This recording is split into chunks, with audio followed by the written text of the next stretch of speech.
Assalamualaikum warahmatullahi wabarakatuh. Alhamdulillahirabbil alamin wassalatu wassalam ala asyrafil anbiya'i wal mursalin wa ala alihi wa sahbihi ajma'in. Allahumma shalli ala sayyidina Muhammadin wa ala ali sayyidina Muhammad. Subhanaka la ilma lana illa ma 'allamtana innaka antal alimul hakim. Rabbi shrah li sadri wa yassir li amri wahlul 'uqdatam min lisani yafqahu qawli. Rabbana yassir wa la tu'assir. Rabbana tammim bil khair innaka ala kulli syai'in qadir. Wa la haula wa la quwata illa billahil aliyyil azim. Amma ba'd. Sahabat-sahabat yang dikasihi semua, ya, apa khabar semua? Semoga semuanya dalam rahmat Allah Subhanahu wa taala. Pada pagi ini kita sambung lagi kuliah kita. Mengenai khusyuk, ulasan khusyuk, buku khusyuk dalam solat, karangan almarhum Tuan Guru Ni Abdul Aziz rahimahullah taala. Hari ini kita akan masuk kepada bab ke-29, ya sahabat-sahabat semua, bab 29. Yang ada buku muka surat 137. Tajuk dia ialah keajaiban solat. Baik. Jadi keajaiban solat. Hari ini kita buat rakaman di luar, di Taman Tasik Titiwangsa. Ya. Kita ambil sedikit udara segar di sini. Baik, keajaiban solat. Solat adalah di antara ibadah yang tiada masa manusia dibenar meninggalkannya. Itu yang keajaibannya. Pertama ialah solat ni satu ibadah yang tak boleh ditinggalkan. Dia tak ada masa, Allah tak mengizinkan kita tinggal kecuali kita dah tak ada akal. Jadi dia tidak seperti zakat, tidak seperti puasa. Kan, tak macam puasa, tak macam zakat. Di mana zakat diwajibkan pada orang yang mampu. Begitu juga puasa, ibadah puasa hanya diwajibkan kepada orang yang mampu, yang berupaya. Sementara yang sakit, yang tak boleh nak melaksanakan puasa, dibenarkan berbuka dan ganti semula.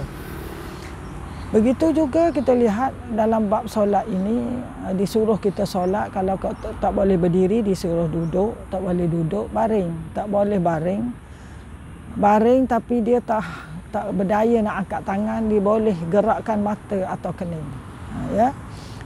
Jika kening pun sudah tak boleh bergerak, maka dia boleh solat dengan hati. Maknanya kalau kening pun tak boleh gerak, mata tak boleh gerak dah, tapi hati dia masih sedar, akal dia masih ada, dia hendaklah solat dengan hati. Sampai tahap itu kan. Maknanya keistimewaan, keajaiban solat tu yang pertama tak boleh ditinggalkan walau apa keadaan, kecuali akal dah tak ada, dah koma, lainlah, ya, dah pensan ataupun dikomakan, itu tak wajib solat. Ya. Inilah keistimewaan yang pertama solat, ibadat solat. Dan yang kedua, solat ini adalah sebagai satu ibadah untuk menghubungkan kita dengan Allah Subhanahu Wa Taala.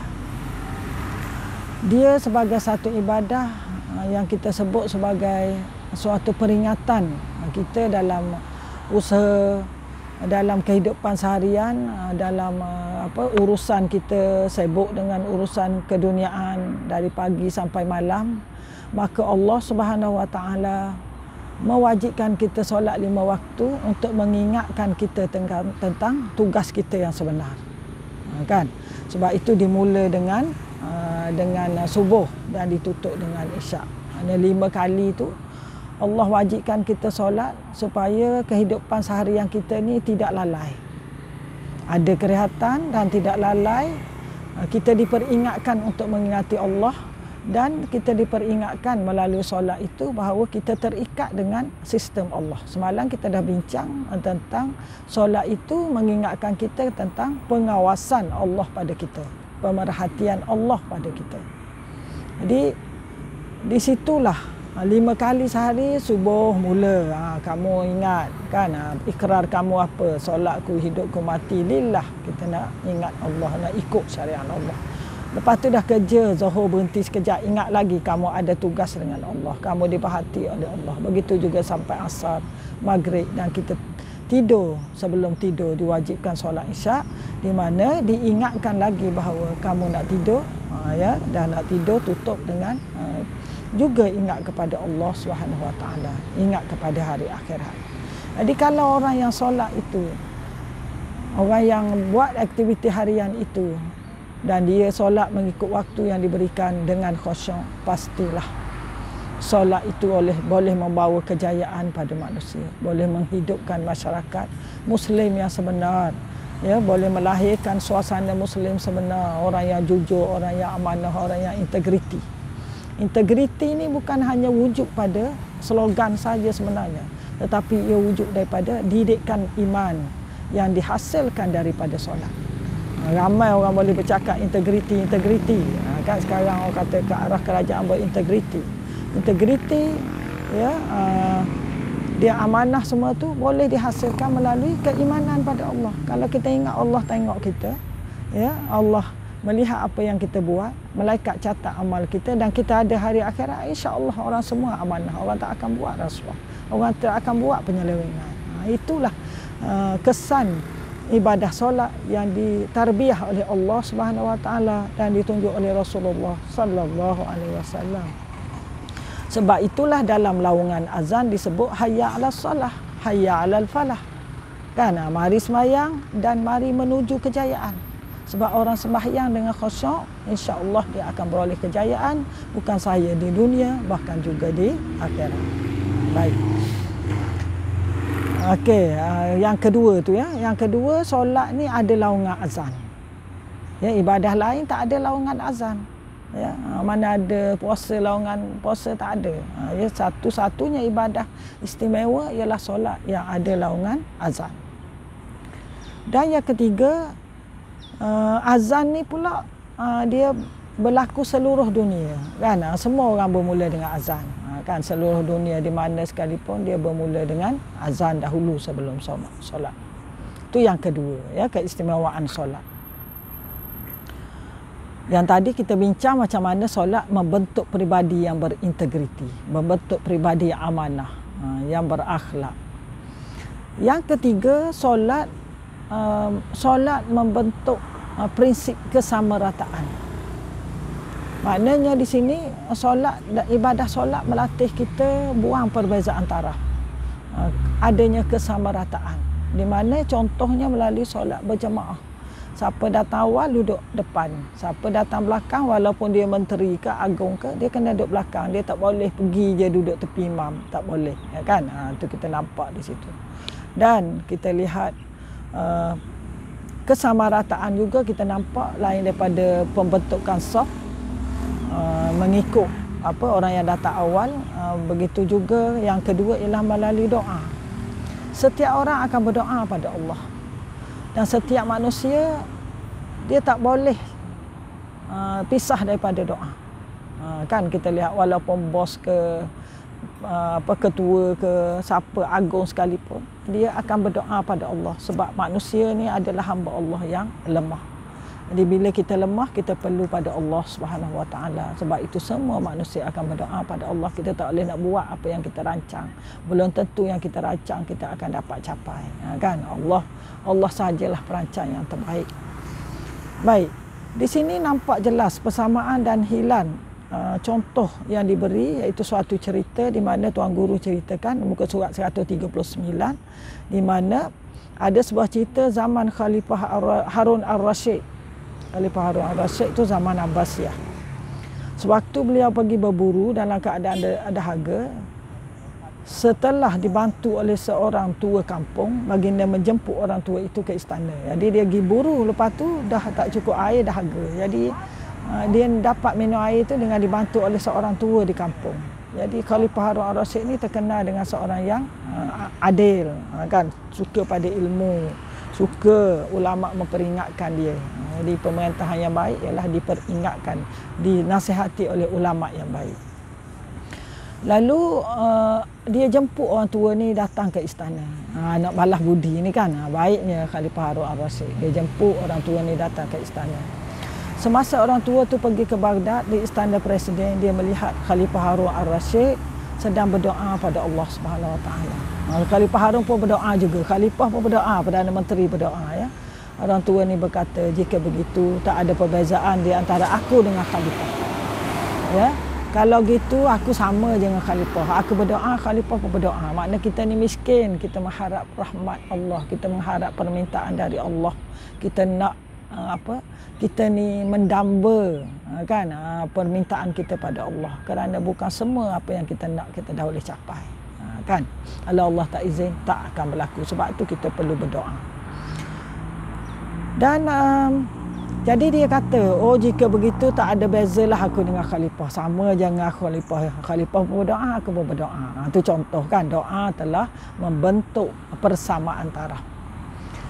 Dan perbezaan ketiga di antara solat dengan ibadah lain yang diberi oleh Tuan Guru ni ialah solat dimulakan dengan wuduk. Ibadah lain tak perlu wuduk, sahabat semua. Kan ada kita nak puasa ambil wuduk dulu, tidak. Ya, di ibadah solat dimulakan dengan wuduk. Ya. Begitulah haji, tak disuruh pun tak wajib mengambil wuduk. Jadi wuduk ni adalah kita sebut sebagai mengangkat hadas. Kenapa perlunya berwuduk? Perlu berwuduk adalah untuk membersihkan zahir dan batin manusia. Mana manusia kalau nak solat, mukmin yang nak solat, dia kena bersihkan anggota-anggota yang utama dia daripada kekotoran. Apa anggota utamanya? Tangan, muka, kan, kaki, muka, kepala, kan, ya. Jadi di situlah Allah Subhanahu Wa Taala mengajar kita mengangkat hadas. Sebelum solat tu mesti bersih dulu daripada kekotoran. Ya, anggota kita dari kotoran, dan begitu juga kita hendaklah putuskan dulu hubungan dengan dunia kalau kita nak khusyuk dalam solat. Dan disebutkan di sini juga bahawa kita minta Allah buangkan. Sebab itu kita mengambil wuduk mesti ada niat mengangkat hadas, raf'ul hadas. Kan? Jadi buang segala kotoran batin, bukan sahaja kotoran luar fizikal tapi juga kotoran batin. Kita minta Allah SWT buangkan segala bentuk karut maruk ya dalam pemikiran, seperti perasaan malas nak sembahyang, sama ada nak teruskan aktiviti kerja atau terhenti sementara waktu, selesaikan urusan fail atau sebagainya. Jadi kita diajar supaya hilangkan sifat malas untuk beribadah pada Allah, untuk solat. Hendaklah kita tinggalkan dulu urusan kerja. Apabila masuk waktu, maka kita solat sekejap, barulah kita meneruskan kerja kita. Gangguan ini disebut dalam sebuah hadis, ia perlu dibuang dan disucikan. Sebagaimana Nabi SAW bersabda bahawa dosa itu gugur bersama-sama dengan titisan air wuduk. Dalam sebuah hadis yang diriwayatkan oleh Abu Hurairah radhiyallahu an, Rasulullah sallallahu alaihi wasallam bersabda, "Iza tawadda'a al-'abdul muslim aw mu'min fa ghasala wajhahu kharaja min wajhihi kullu khati'atin nazara ilaiha bi'ainihi ma'al ma' aw ma'a akhiri qatril ma' fa iza ghasala yadayhi kharaja min yadayhi kullu khati'ah kana batashatha yadahu ma'al ma' aw ma'a akhiri qatril ma' fa iza ghasala rijlaihi kharajat kullu khati'atin mashatha rijlahu ma'al ma' aw ma'a akhir qatril ma' hatta yakhruju naqiyan minaz zunub. Maksudnya, apabila seorang muslim atau mukmin berwuduk lalu membasuh wajahnya, maka keluar dari wajahnya segala kesalahan yang dia lihat dengan kedua matanya bersama turunnya air wuduk tersebut dan bersama akhir dari titisan air. Apabila dia membasuh kedua tangannya, maka keluar dari kedua tangannya semua kesalahan yang dilakukan oleh kedua tangannya bersama dengan tangan turunnya air. Atau akhir dari titisan air. Apabila dia basuh kedua kaki, maka keluar dari kedua kakinya semua kesalahan yang dilakukan oleh kedua kakinya bersama dengan turunnya air, atau akhir dari titisan air hingga dia keluar dalam keadaan bersih dari dosa. Jadi hadis riwayat Muslim. Daripada hadis ini menunjukkan bahawa apabila seseorang itu melaksanakan mengangkat hadas kecil atau wuduk, maka Allah akan ampunkan, ya, keluarkan kesalahan-kesalahan dosa dia yang dilakukan oleh anggota wuduk, iaitu oleh muka. Muka tu ialah mata kita, tangan kita, kaki kita, ya, telinga kita, kepala kita dan sebagainya. Allah akan hilangkan dosa-dosa kecil kita. Jadi dosa di sini ialah dosa kecil. Moga-moga wuduk kita selama ini dapat menghapuskan atau diampunkan dosa-dosa kecil kita. Dosa besar kita kena bertaubat pada Allah Subhanahu Wa Taala.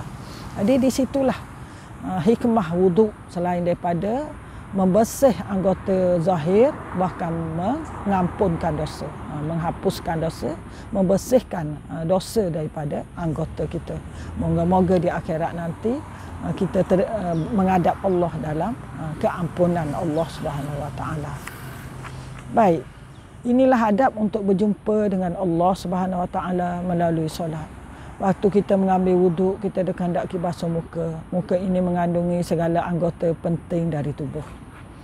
Mata, hidung, mulut, telinga dan otak semuanya berada di kepala dan ianya dibilas melalui basuhan air di muka.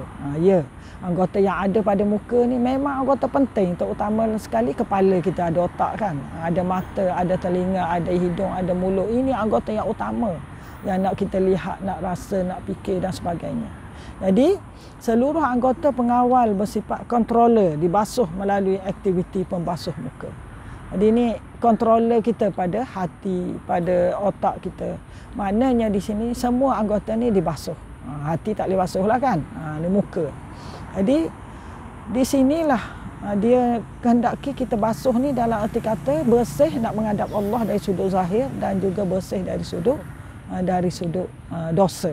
Jadi menghadap Allah dalam keadaan dia ampun dosa mudah-mudahan insya-Allah. Sebab itu masa wuduk kita kena ambil wuduk dengan penuh penghayatan dan doa. Ulama kita ajarkan doa, bagaimana basuh muka, minta doa. Begitu juga basuh kaki dan sebagainya.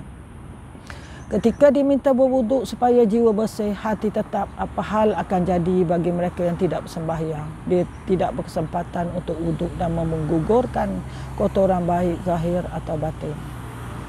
Dosa zahir atau batin dalam soal menerima perintah Allah.